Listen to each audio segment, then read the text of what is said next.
सत्ता के सभी न्यूज मित्रों का स्वागत है। सबसे पहले सत्ते पे सत्ता, यानी 7 खबरें और दिलचस्प जानकारियां एक साथ। सत्ता में आज बात होगी सबसे बड़े सवाल की, जो पिछले कई दिनों से हर किसी की जुबान पर है। सवाल है कि दिल्ली का सीएम कौन होगा। आज इसका फैसला हो जाएगा। बस थोड़ी देर में सीएम के नाम वाली पर्ची निकलने वाली है। आपको सत्ता में हर तस्वीर दिखाएंगे। 7 नाम सीएम की रेस में हैं। दिल्ली में सीएम को लेकर हलचल तेज है। बीजेपी संसदीय बोर्ड में पर्यवेक्षकों के नाम आज सुबह तय हुए थे। रविशंकर प्रसाद, ओपी धनखड़ बीजेपी दफ्तर पहुंच चुके हैं। बीजेपी विधायक दल की बैठक में थोड़ी देर में दिल्ली के सीएम का फैसला भी होने वाला है। आज दिल्ली में आरएसएस के नए कार्यालय केशव कुंज का उद्घाटन भी हुआ। संघ प्रमुख मोहन भागवत, गृह मंत्री अमित शाह, जेपी नड्डा इस दौरान वहां मौजूद रहे।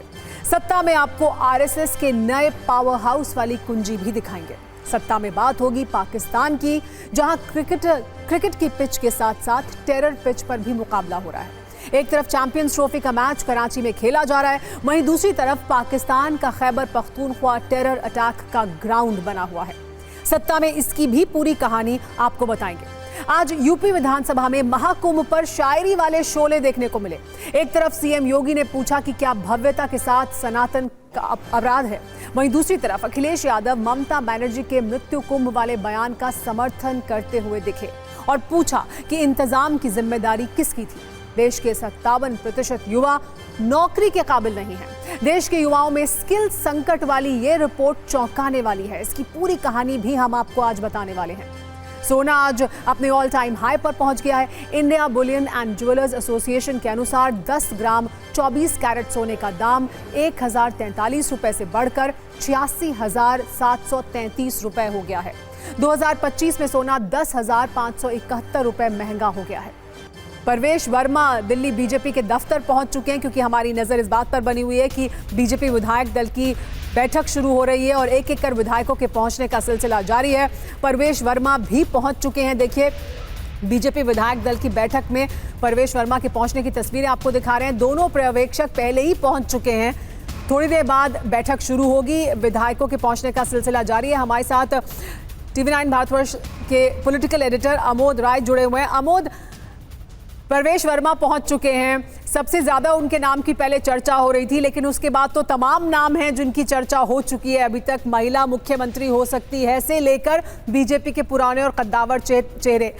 क्या लेकिन आपको सुगबुगाहट मिल रही है? कोई नया चेहरा होगा, किस पर दांव लगेगा, या कोई महिला हो सकती है, या फिर परवेश वर्मा की किस्मत चमक सकती है?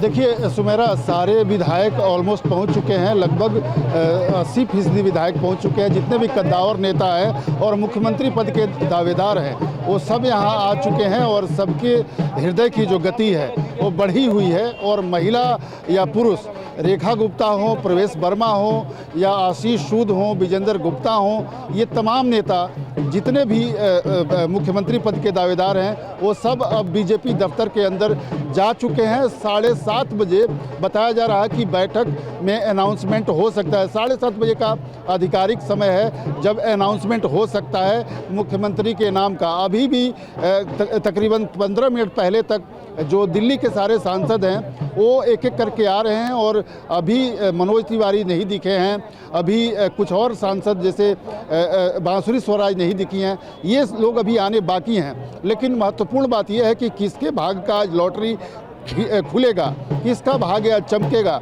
ये किसी को नहीं मालूम है। और सबकी सांसें कहीं न कहीं अटकी हुई हैं। सबकी सांसें अटकी हुई हैं। हम सब भी बेसब्री से इंतजार कर रहे हैं। आमोद नजर बनी हुई है। गौरव अग्रवाल भी हमारे साथ बने हुए हैं। गौरव, ये तो तब जबकि बीजेपी ने जीत दर्ज की थी 27 साल के बाद इस तरह की, तभी से तमाम नामों की जो अटकलें हैं वो लगाई जा रही हैं कि कौन होगा मुख्यमंत्री का चेहरा। और अब वो समय आ गया है कि ऐसा लगता है कि वो नाम फाइनल होने वाला है। लेकिन वो कौन से फैक्टर्स होंगे जो ध्यान में रखे जाएंगे तब जबकि नाम को फाइनल किया जाएगा? बिल्कुल, देखिए सुमेरा, बीजेपी का पिछले कुछ सालों का या पिछले कुछ राज्यों का ट्रैक रिकॉर्ड देखें तो कई बार अक्सर ऐसे नाम आए हैं जो लाइमलाइट में नहीं रहे हैं और बहुत चौंकाने वाले हैं। चाहे 2014 में आप देवेंद्र फडणवीस का नाम देख लीजिए, 2017 में खुद योगी आदित्यनाथ का नाम देख लीजिए, अभी मोहन यादव, फिर भजन लाल शर्मा। अभी ये कहा जा रहा है कि बीजेपी दिल्ली में जो 48 विधायक चुनकर आए उन्हीं में से सीएम चुनेगी, कोई बाहर का पैराशूट से कोई वहां कैंडिडेट नहीं आएगा। पहली बात तो ये क्लियर हो जाती है। तो यानी जीत का पैमाना जो जनता के बीच से जीत कर आया। अब सबकी अपनी अपनी उपलब्धियां हैं। प्रवेश वर्मा, हालांकि मैं एक फैक्ट और बता दूं, प्रवेश वर्मा अकेले ऐसे विधायक हैं जिनकी गाड़ी अंदर गई है, बाकी सारे विधायक बाहर उतरे हैं और अंदर गए हैं। इनफैक्ट जो दिल्ली बीजेपी अध्यक्ष है वो बाहर उतर कर गए। तो वो अग्रेशन प्रवेश वर्मा का कहिए या प्रवेश वर्मा को कुछ मैसेज देने की कोशिश कर रहे हैं, आप समझिए, लेकिन क्योंकि वो अंदर पहुंच चुके हैं। प्रवेश वर्मा ने अरविंद केजरीवाल को हराया है। अरविंद केजरीवाल जो कि दिल्ली के पूर्व मुख्यमंत्री, नई दिल्ली सीट से जो शीला दीक्षित को हरा चुके, उनको हरा कर आए। तो जाहिर सी बात है जॉइंट किलर है और बहुत नाम सबसे आगे उनका चल रहा है। लेकिन फिर रोहिणी से विजेंद्र गुप्ता उस समय जीत कर आते हैं जब आम आदमी पार्टी की चल रही थी। तो 67 विधायक जीत कर आए थे, तो 3 विधायक जीत कर आए थे, उसमें विजेंद्र गुप्ता जीत कर आए थे। जाहिर सी बात है गौरव, सबके पास अपने अपने दावे हैं, सबके पास अपने अपने दावे हैं, कद्दावर चेहरे हैं, पुराने चेहरे हैं, नया ब्लड हो सकता है, नए लोग हो सकते हैं जिन्हें मौका मिले, लेकिन क्या होंगे वो फैक्टर्स। आनंद प्रकाश पांडे हमारे साथ बने हुए हैं। आनंद, अगर हम ट्रैक रिकॉर्ड को ही देखें, जिसकी बात गौरव भी अभी कर रहे थे, तो हमने देखा है कि आमतौर पर ऐसा हुआ है कि बीजेपी ने ऐसे चेहरे जो बहुत चर्चा में नहीं थे लेकिन जो लगातार पार्टी के लिए काम करते रहे हैं और वो न्यू ब्लड भी हैं, नई ऊर्जा भी ला सकते हैं, नया एक समीकरण बना सकते हैं, उस पर फोकस किया है। तो क्या दिल्ली में भी ऐसा ही होता दिखाई देगा या दिल्ली में कुछ नया एक्सपेरिमेंट होगा?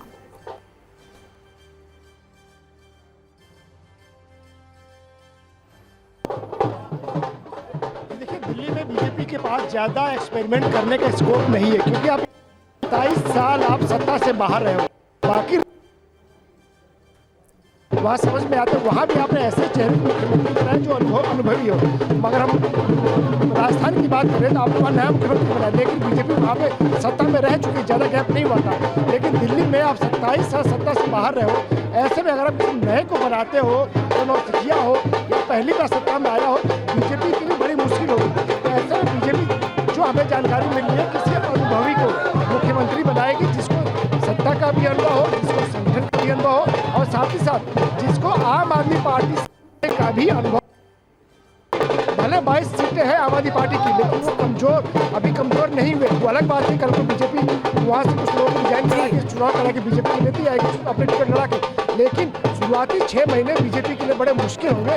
जी आनंद, तो बीजेपी क्योंकि बहुत सालों के बाद सत्ता में वापसी कर रही है, तो अनुभव और जो लोग काम करते रहे पार्टी के लिए, उसके साथ एक मिश्रण बनाने की शायद कोशिश करेगी। कुमार कुंदन हमारे साथ मौजूद है। कुमार, तमाम यहाँ पर विधायकों के पहुंचने का सिलसिला जारी है, पर्यवेक्षक पहले पहुंच चुके हैं, कौन कौन वहां पर पहुंच चुका है? वो तमाम चेहरे पहुंच चुके हैं जिनके नाम चर्चा में सबसे आगे चल रहे हैं?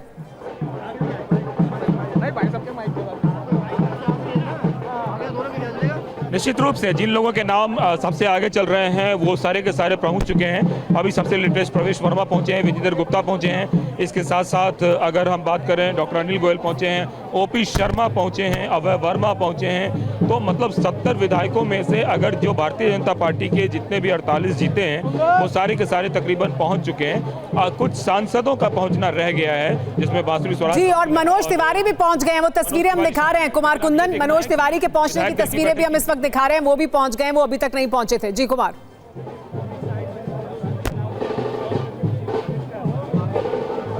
बिल्कुल, मनोज तिवारी पहुंच गए हैं, वो तस्वीरों में देख रहे हैं। एक बार कैमरा पर्सन को बोलूंगा जरा पैन करके दिखाएं कि मनोज तिवारी इस जगह पे हैं, और मनोज तिवारी के साथ साथ अनिल शर्मा वो भी पहुंचे हैं यहाँ पे। और निश्चित तौर पर जो सांसदों को भी यहाँ पे बुलाया गया है इस बैठक। कोशिश करते हैं मनोज तिवारी क्या बोल रहे हैं, सुन लेते हैं पहले।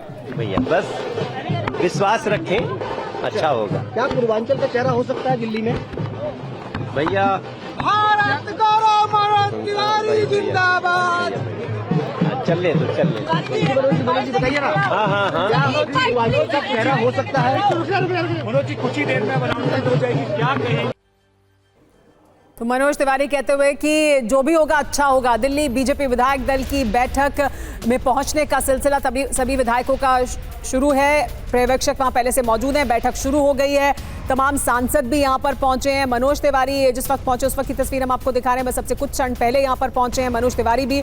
उनसे पूछा गया कि क्या कोई पूर्वांचली हो सकता है, हालांकि इस पर उन्होंने सीधा जवाब नहीं दिया, लेकिन ये जरूर उन्होंने कहा कि जो भी होगा वो अच्छा होगा, दिल्ली के लिए अच्छा होगा। तो दिल्ली बीजेपी विधायक दल की बैठक शुरू हो चुकी है। ऐसी उम्मीद लगाई जा रही है कि तब तक जब तक ये बैठक खत्म होगी, यानी अब से अगले आधे घंटे के अंदर भीतर ये नाम सामने आ जाएगा कि दिल्ली का मुख्यमंत्री कौन होगा। बीजेपी की तरफ से मुख्यमंत्री कौन होने वाला है उसके नाम का ऐलान कुछ समय बाद हो सकता है। लेकिन देखिए, तमाम विधायकों और सांसदों के पहुंचने का सिलसिला अब खत्म हो चुका है, बैठक की शुरुआत हो चुकी है। दिल्ली सीएम की रेस में सबसे आगे चल रहे विजेंद्र गुप्ता से हमारे संवाददाता अभिजीत ठाकुर ने बात की। आप भी सुनिए उन्होंने क्या कहा। बीजेपी विधायक विजेंद्र गुप्ता हमारे साथ हैं, जो कि विधायक दल की बैठक के लिए अपने घर से निकले हैं। सर, आपको शुभकामनाएं दें, ऑल द बेस्ट विश करें, कौन सा आप पसंद करेंगे? जी, मैं तो आपकी शुभकामनाओं के लिए आपका बहुत बहुत आभारी हूँ। भारतीय जनता पार्टी का एक सपना, एक भाजपा के एक कार्यकर्ता का सपना, और 27 वर्ष के बाद मोदी जी के नेतृत्व में दिल्ली में भाजपा की डबल इंजन की सरकार बनने जा रही है। तो ये हम सबके लिए एक भावुक क्षण है, और विधायक दल की बैठक होगी, उसमें तय किया जाएगा नेता, और फिर सरकार का गठन होगा और दिल्ली के विकास का जो मार्ग हमने प्रशस्त किया है उस पर बहुत तेजी से आगे बढ़ेंगे। शपथ ग्रहण की तमाम तैयारियां पूरी हो चुकी हैं और फ्रंट रनर्स में आप हैं। कह रहे हैं कि विजेंद्र गुप्ता जी एकदम से टॉप पर आ गए हैं, जो लिस्ट चल रही थी उसमें। देखिए, ये वास्तविकता में भाजपा का नेतृत्व जो है, शीर्ष नेतृत्व, उनकी जो भी निर्णय होगा, उन्होंने जो भी रोड मैप बनाया होगा, वो हम सबको स्वीकार्य है। हम सब पार्टी के कार्यकर्ता हैं। पिछले लगभग 44-45 साल से, मैं जब मात्र 17 वर्ष का था, मैं तब से मैं पार्टी के साथ जुड़ा हूँ, संघ का स्वयंसेवक हूँ। तो हमें पहला पाठ जो है संघ की शाखा पे जब बाल स्वयंसेवक में था, यही पढ़ाया जाता है, देशभक्ति और धैर्य और अनुशासन। उससे हम बंधे हुए हैं और हम उस अनुशासन के अनुसार सब कार्यकर्ता, हजारों लाखों कार्यकर्ता एक मिशन के साथ जुड़े हुए हैं, और वो मिशन है भारत माता की जय, और हमारा जो देश है वो दुनिया में सर्वोच्च स्थान पर पहुँचे। इस उद्देश्य को लेकर के हम सब लोग काम कर रहे हैं, और इस मिशन में आखिरी सांस तक हम लोग लगे रहेंगे। परिश्रम और लॉयल्टी दोनों। और सीएम के नाम पर क्या बोली सांसद कमलजीत सहरावत। दिल्ली के विकास का नया चेहरा मिलने जा रहा है। सीएम का चेहरा ऐसा होगा जिसे दिल्ली याद करेगी। पीएम मोदी के सपने को पूरा करेंगे, कहा कमलजीत सहरावत ने। सांसद हैं, उनका कहना है कि विकास का नया चेहरा मिलने वाला है। और खुशी की बात है, दिल्ली को विकास का नया चेहरा मिलेगा। सीएम मिलने जा रही है। देखिए, दिल्ली को जो भी सीएम मिलेगा वो दिल्ली के विकास को, प्रधानमंत्री नरेंद्र मोदी जी के विजन से दिल्ली की जनता के सपने को साकार करने के काम करेंगे। आप विश्वास रखिए कि भारतीय जनता पार्टी का जो चेहरा होगा वो दिल्ली का ऐसा चेहरा होगा जो दिल्ली याद करेगी। नरेंद्र मोदी जिंदाबाद। तो विधायक दल की बीजेपी की इस बैठक पर हमारी नज़र लगातार बनी हुई है। वहां से हर अपडेट आपको लगातार और सबसे पहले हम देते रहेंगे। आप बने रहिए हमारे साथ। लेकिन कुछ और अहम खबरें भी आपको दिखा देते हैं सत्ता की। एक और अहम खबर बांग्लादेश से जुड़ी हुई है सत्ता में, लेकिन अब हम बात करने वाले हैं साथ ही पाकिस्तान की भी। पाकिस्तान की, जिसकी चर्चा टूर्नामेंट के आयोजन के लिए हर तरफ हो रही है, चैंपियंस ट्रॉफी के आयोजन के लिए। इस चर्चा में क्रिकेट टूर्नामेंट वाला आयोजन भी है और आतंकी हमलों वाला खौफ भी है। क्रिकेट में चैंपियंस ट्रॉफी की 8 वर्ष के बाद वापसी हुई है और इसकी मेजबानी का विशेष मौका शहबाज और मुनीर ब्रिगेड वाले पाकिस्तान को मिला है। वहीं दूसरी तरफ पाकिस्तान में पिछले कुछ दिनों से आतंकी हमले तेज हो गए हैं और एयर स्ट्राइक वाला एक्शन हर किसी को डरा रहा है। इसे आप ऐसे भी समझ सकते हैं कि इस वक्त पाकिस्तान में 2 पिच पर 2 टूर्नामेंट का आयोजन हो रहा है। एक है क्रिकेट की पिच, जहां चैंपियंस ट्रॉफी का पहला मैच आज हो रहा है। दूसरी है आतंक की पिच, जिस पर पिछले कई दिनों से नॉन स्टॉप मुकाबले चल रहे हैं। मतलब ये कि एक तरफ चैंपियंस ट्रॉफी है और दूसरी तरफ टेरर खौफ वाली ट्रॉफी, जिसका आयोजक पाकिस्तान है। पाकिस्तान का खूनी इतिहास ये कहता है कि यह आयोजन बहुत जोखिम भरा है। आज चैंपियंस ट्रॉफी का पहला मैच पाकिस्तान न्यूजीलैंड के बीच हो रहा है। कराची के नेशनल स्टेडियम में क्रिकेट का ये मुकाबला हो रहा है। वहीं दूसरी ओर इस मैच के शुरू होने से सिर्फ कुछ घंटे पहले कराची से करीब 1600 किलोमीटर दूर पाकिस्तान के ही खैबर पख्तूनख्वा में आतंकी हमला हुआ, जिसमें 4 पाकिस्तानी सैनिक मारे गए। इस हमले के बाद पाकिस्तान की सेना ने भी कार्रवाई की और 30 आतंकियों को मार गिराया। आतंक की पिच पर हो रहे इस मुकाबले की कहानी सिर्फ इतनी ही नहीं है। आज से 2 दिन पहले 17 फरवरी को पाकिस्तान ने अफगानिस्तान में आतंकी ठिकानों पर एयर स्ट्राइक की थी। आपको यहां बताना जरूरी है कि अफगानिस्तान की टीम पर चैंपियंस ट्रॉफी का हिस्सा है। सोचिए इस वक्त पाकिस्तान में मौजूद क्रिकेट खिलाड़ियों के मन में क्या चल रहा होगा। कितना भय होगा। पाकिस्तान में 7 टीमों के 15 खिलाड़ी, मतलब कुल 105 विदेशी खिलाड़ी मौजूद हैं। इसके अलावा हर टीम के कोच, ट्रेनर समेत बहुत सा स्टाफ मौजूद है। ये टूर्नामेंट 19 दिन तक चलेगा। 15 मुकाबले होने हैं। इसमें भारत पाकिस्तान मैच भी शामिल है। हालांकि नोट करने वाली बात यह है कि भारत और पाकिस्तान का मैच दुबई में होगा, लेकिन चिंता पाकिस्तान में हो रहे मुकाबलों को लेकर है। और पाकिस्तान में जिस तरह से हालात बिगड़ चुके हैं, पाकिस्तान की सेना, पाकिस्तान की पुलिस, पाकिस्तान सरकार पर भरोसा करना मुश्किल है। पाकिस्तान पर भरोसा नहीं होने की वजह भी है। आज से 16 वर्ष पहले 2009 में लाहौर में श्रीलंकाई क्रिकेट टीम की बस पर हमला हुआ था। पहली बार क्रिकेटर्स को आतंकवादियों ने टारगेट किया था। हमले में कई क्रिकेटर और कोचिंग स्टाफ के सदस्य घायल हो गए थे। पाकिस्तान के टेरर रिकॉर्ड को ध्यान में रखकर एक टेली ट्रेंड हो रही है। इसे देखकर यह अंदाजा लगाया जा सकता है कि क्रिकेट की पिच पर क्या होता है और पाकिस्तान की स्पेशल टेरर पिच पर क्या होता है। क्रिकेट की पिच पर गेंदबाज होता है, जबकि पाकिस्तान की टेरर पिच पर बमबाज होते हैं। क्रिकेट में फील्डर होते हैं। पाकिस्तान में हो रही आतंकी वारदातों में लश्कर के आतंकी होते हैं। अक्सर आप ये देखते होंगे कि जब भी क्रिकेट का मुकाबला होता है तो स्टेडियम फुल दर्शक होते हैं, जबकि पाकिस्तान के प्रसिद्ध आतंकी मुकाबले नॉन स्टॉप बम वर्षक होते हैं। इसमें क्रिकेट मैच में बल्लेबाजी होती है, रन बनते हैं, जबकि पाकिस्तान वाले मुकाबले में गोलीबारी होती है, गोली चलती है। क्रिकेट में हेलीकॉप्टर शॉट लगते हैं, चौकों और छक्कों की बरसात होती है। वहीं पाकिस्तान में प्रसिद्ध टेरर पिच पर हुए मुकाबले में हमलों का खौफ होता है, जो पिछले कुछ दिनों से पाकिस्तान में दिख भी रहा है। क्रिकेट में स्टंपिंग होती है। आतंकी मुकाबले में सरेआम फायरिंग होती है। क्रिकेट में की वर्ड है हिट विकेट, जबकि आतंकी हमलों और पाकिस्तान के टेरर रिकॉर्ड का की वर्ड है सुसाइड अटैक।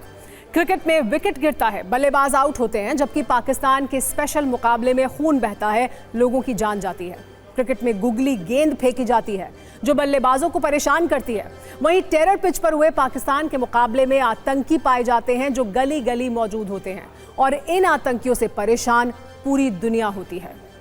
सत्ता में अब बात करते हैं बांग्लादेश की, जहां की सरकार भी आतंकी पिच पर तेजी से शॉट्स लगा रही है, जिसकी नई तस्वीरें ट्रेंड कर रही हैं। और ये ट्रेंड तस्वीरें बांग्लादेश में अंतरिम सरकार के मुखिया और नोबेल शांति पुरस्कार के विजेता मोहम्मद यूनुस की नीति और नियत को उजागर कर रही हैं। सबूत के तौर पर आप इस तस्वीर को देख रहे हैं। तस्वीर में एक तरफ मोहम्मद यूनुस हैं, उनके पीछे पश्चिम बंगाल के खगरागढ़ में ब्लास्ट का मुख्य आरोपी और एनआईए का वांछित आतंकी गुलाम सरवर राहत है।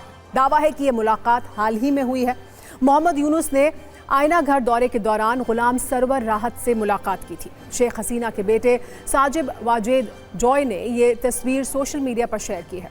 इस मुद्दे पर बांग्लादेश में सियासी घमासान मचा हुआ है। पिछले कुछ महीनों से बांग्लादेश में जो हो रहा है उससे पूरी दुनिया वाकिफ है। बांग्लादेश कैसे पाकिस्तान की राह पर चल रहा है, कैसे बांग्लादेश की सत्ता में जमात इस्लामी है। यूनुस सरकार JMB के आतंकियों से हमदर्दी दिखा रही है, यानी ABT अंसारुल्लाह बांग्ला टीम के शीर्ष उग्रवादी नेताओं को जेल से रिहा कर चुकी है, जिन्हें मौत और आजीवन कारावास की सजा सुनाई गई थी। हाल बांग्लादेश में यूनुस का साथ खागड़ागढ़ कांड की मूल आरोपी जो था उसको देखा गया।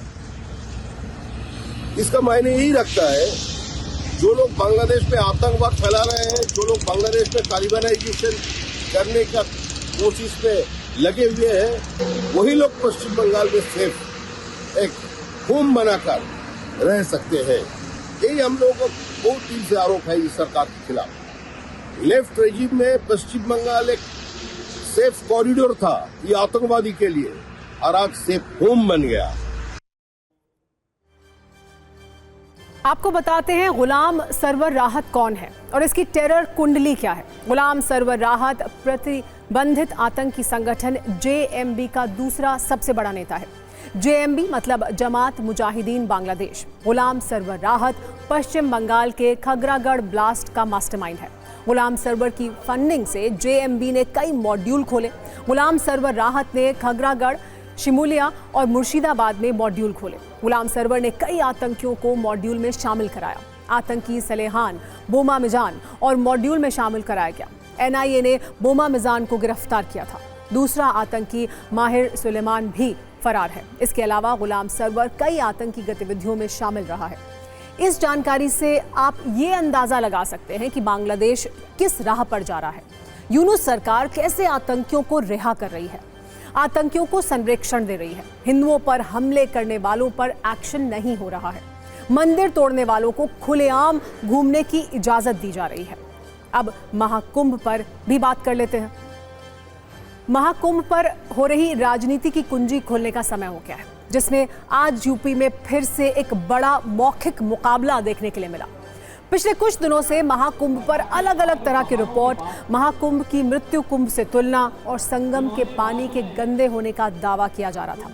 यूपी सरकार विपक्ष के निशाने पर थी। ऐसे में आज यूपी के सीएम योगी आदित्यनाथ विधानसभा में कुछ आंकड़ों और लच्छेदार भाषणों के साथ आए। उन्होंने सदन में कहा कि उनकी सरकार पर आरोप लगता है कि सनातन का भव्य उत्सव मनाया जा रहा है। उन्होंने सदन में बैठे लोगों से पूछा, क्या सनातन का उत्सव भव्यता के साथ करना अपराध है? अगर अपराध है तो हमारी सरकार इस अपराध को कर रही है और आगे भी करेगी। योगी आदित्यनाथ ने विपक्ष पर हमला करने के लिए एक शेर भी पढ़ा। हालांकि उन्होंने दावा किया कि ये हिंदी में है, ना कि उर्दू में।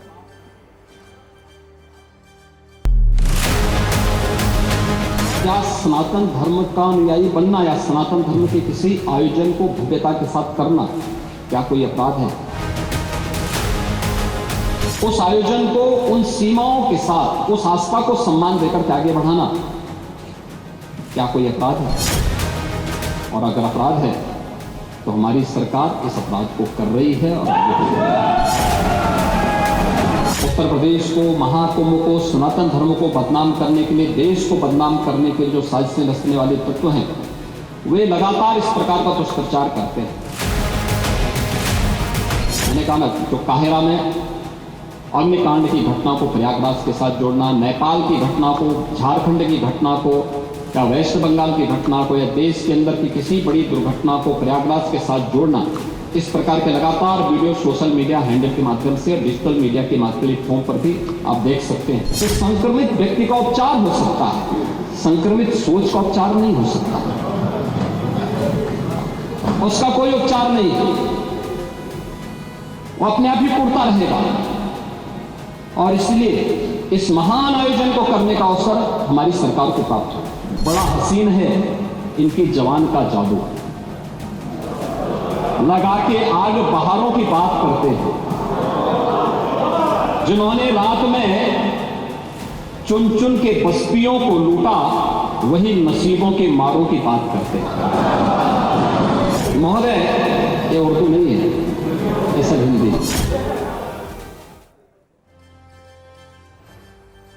दरअसल महाकुंभ में भगदड़ और अव्यवस्था की तस्वीरों पर विपक्ष की पैनी नजर है। कल विधानसभा सत्र के पहले ही दिन समाजवादी पार्टी के विधायकों ने महाकुंभ भगदड़ में मारे गए लोगों के सही आंकड़े जारी करने को लेकर प्रदर्शन किया था। शाम होते होते ममता बनर्जी ने महाकुंभ को मृत्यु कुंभ कह दिया और आज समाजवादी पार्टी के अध्यक्ष अखिलेश यादव ने ममता बनर्जी का समर्थन कर दिया, जिसके बाद आज यूपी विधानसभा में इस मुद्दे की चर्चा फिर से शुरू हो गई।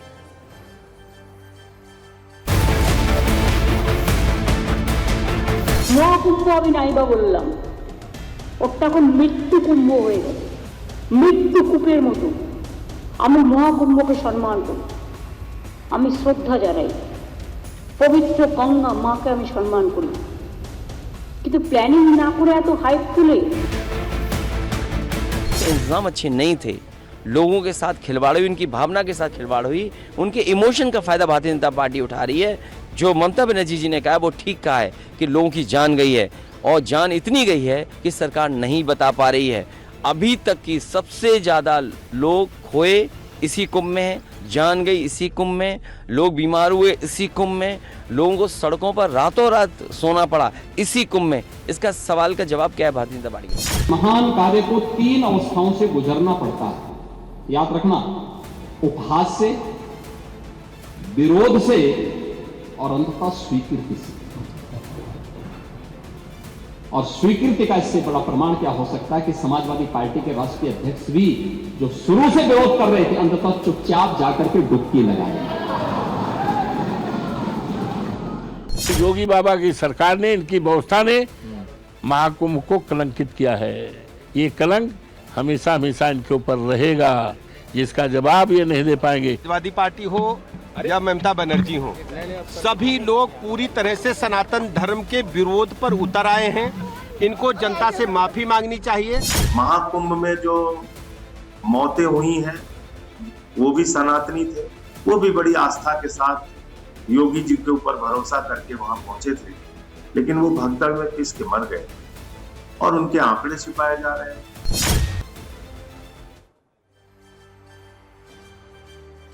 और अब वो खबर जिसे सुनकर पाकिस्तान को करंट लगने वाला है। अक्सर उसकी ये कोशिश होती है कि भारतीय सैनिकों को हनी ट्रैप में फंसाकर उनसे सीक्रेट जानकारी हासिल की जाए, लेकिन इस्लामाबाद आज ये नोट करके रख ले, अब ऐसा नहीं होगा।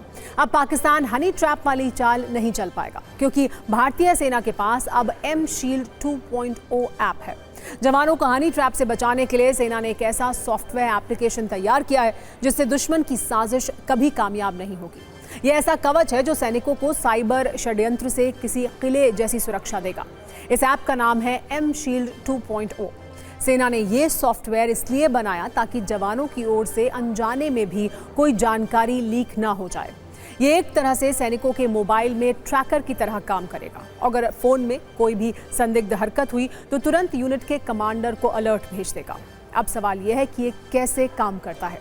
इसके लिए सबसे पहले जवानों को एम शील्ड 2.0 ऐप अपने फ़ोन में डाउनलोड करना होता है। ये सिर्फ सेना के लिए उपलब्ध है, यानी गूगल प्ले स्टोर या अन्य किसी फ़ोन के प्ले स्टोर में ये आपको नहीं मिलेगा।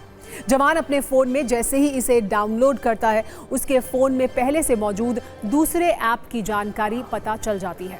ये पता चल जाता है कि फ़ोन में कोई ऐसा ऐप तो नहीं है जिनको सेना ने प्रतिबंधित कर रखा है।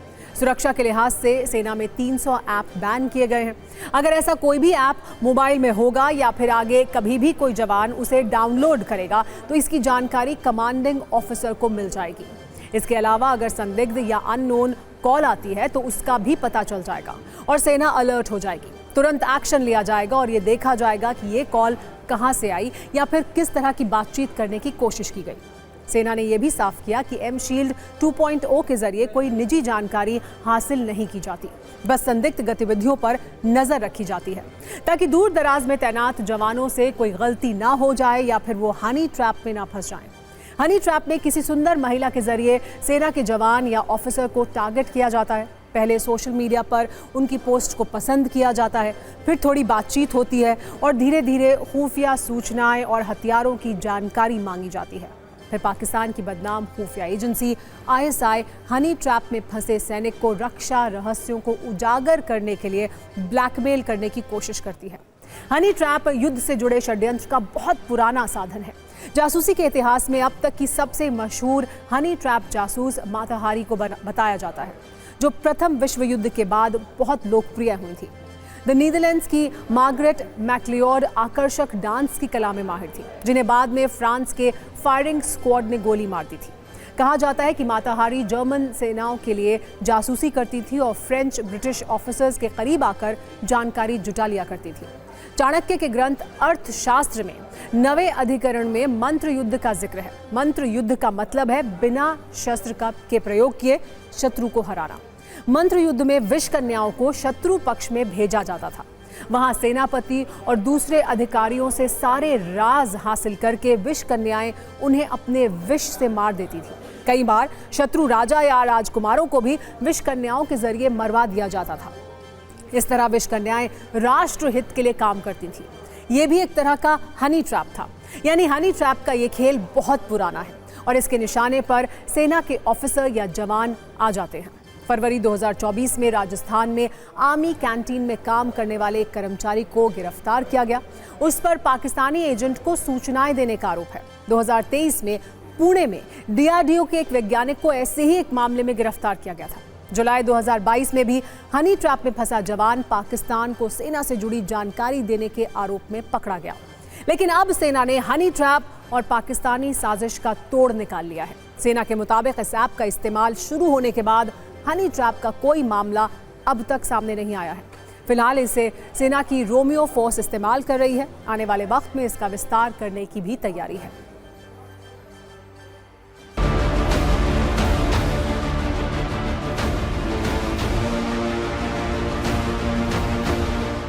अक्सर हमने कई बार ये खबरें सुनी हैं, देखा भी है कि किस तरीके से पाकिस्तान द्वारा हमारे सैनिकों को हनी ट्रैप में फंसाया जाता है, लेकिन अब ऐसा नहीं होगा क्योंकि भारतीय सेना ने एक ऐसा सॉफ्टवेयर तैयार किया है जिससे ये पूरी तरीके से काउंटर किया जा सकेगा। इसका नाम है एमशील्ड 2.0। सो एमशील्ड क्या करता है, ये एपीके फाइल है जो हम अपने जवानों के साथ शेयर करते हैं। ये गूगल प्ले स्टोर में अवेलेबल नहीं है, it is only for defence use and only. So इस ऐप में क्या होता है कि हमारे 14,000 से ज़्यादा यूज़र्स हैं। ये एज सुन एज मेरे ट्रूप अपने फ़ोन पे डाउनलोड करके रिपोर्ट जनरेट करते हैं, हमें एज अ कमांडर पता चलता है कि उन्होंने अपने फ़ोन में कोई बैंड ऐप इंस्टॉल करके रखी है कि नहीं। हम कोई डेटा नहीं निकालते, हमें सिर्फ वेरीफाई करते कि नाम है, ऐप नेम है कि नहीं। जैसे मैंने ये रिपोर्ट जनरेट की अभी, तो मेरे रिपोर्ट पे मुझे पता चल जाएगा कि इस फ़ोन में मैंने डमी तरीके से बहुत सारे ऐप्स रखे थे। तो ये मैंने ऐप कब डाउनलोड की है, क्या डेट है, मेरे पास ये सारे ऐप मौजूद हैं। अगर कोई PIO नंबर होता है, जो बेसिकली PIO नंबर का हो गया कि कोई भी इंडियन नंबर नहीं, तो अगर कोई नंबर होता है तो वो भी हाईलाइट हो जाता है इस तरीके से। तो हमें पता रहता है कि इस इंसान को कोई हेल्प की ज़रूरत है, एंड अगर उसको कोई PIO कॉल आया तो उस समय क्या हुआ उसके साथ। मिला के अब हनी ट्रैप बड़ा मुश्किल हो जाएगा। जी बिल्कुल, हमारा एम। और सत्ता में अब आज का रिमाइंडर, जिसमें हम देश के ग्रेजुएट युवाओं की काबिलियत पर बात करेंगे।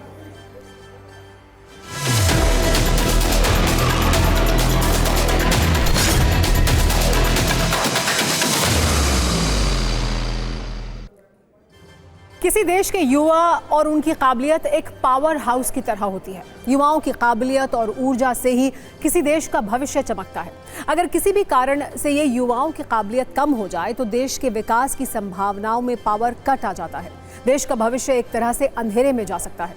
आज हम युवाओं की काबिलियत की बात इसलिए कर रहे हैं क्योंकि भारत के युवाओं की काबिलियत से जुड़ी एक नई रिपोर्ट सामने आई है। ये रिपोर्ट बताती है कि देश में आधे से ज्यादा ग्रेजुएट युवाओं में स्किल वाला संकट है, जिससे उनके लिए रोजगार वाला संकट भी बढ़ रहा है। इंडियाज ग्रेजुएट स्किल्स इंडेक्स 2025 के मुताबिक देश में आधे से ज्यादा ग्रेजुएट युवाओं के पास नौकरी पाने की काबिलियत नहीं है।